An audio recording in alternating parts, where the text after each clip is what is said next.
Incredible, funny, amazing, interesting. Accessible. Rewarding. Enriching. Entertaining. Attractive. Helpful. Useful.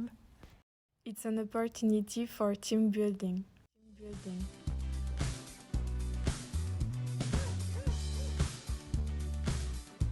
En section euro, vous allez lire des œuvres en anglais. Par exemple, nous, en seconde, on a lu The Curious Incident of the Dog in the Nighttime, qui est un roman policier où vous allez suivre l'investigation de Christopher, un jeune homme qui a le syndrome d'Asperger.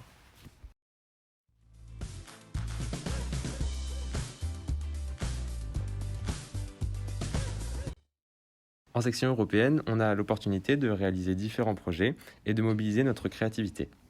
Chaque séquence portant sur des thèmes divers tels que art et pouvoir, diversité, inclusion ou fiction et réalité se conclut par une tâche finale qui peut prendre de multiples formes aussi bien à l'écrit qu'à l'oral. Par exemple, récemment, nous avons dû créer un récit dystopique s'appuyant parfois sur des événements actuels ou sur des causes qui nous tiennent à cœur. Au sein de la classe, on retrouvait notamment des dystopies sur la criminalité, l'enjeu de la connaissance ou encore les violences.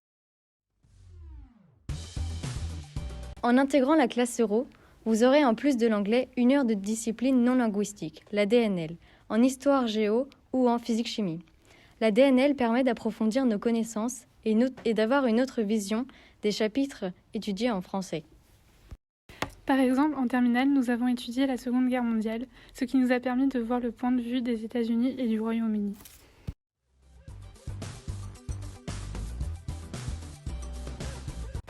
Donc comme la DNL, ça représente qu'une heure de cours par semaine et que tout le monde ne peut pas forcément parler à tous les cours, on peut être amené, pour développer l'expression orale, à faire des débats sur des sujets d'actualité.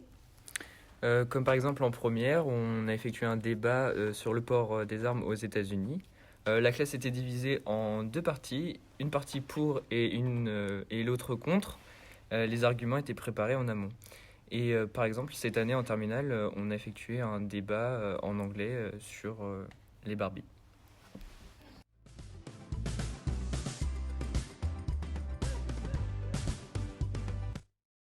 Nous avons eu la chance de partir en voyage à Copenhague au Danemark avec notre classe euro, ce qui nous a permis d'avoir une approche sur une nouvelle culture et de créer des liens avec des correspondants danois et de créer une cohésion avec la classe.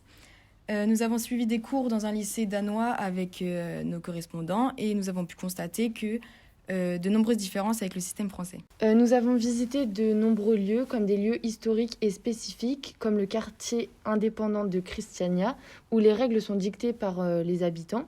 Nous avons aussi visité un musée qui s'appelle la Glyptothèque. Et des surprises ont été organisées par nos professeurs pendant le séjour, comme par exemple d'aller manger dans un restaurant ou encore d'aller dans un parc d'attractions au cœur de la ville.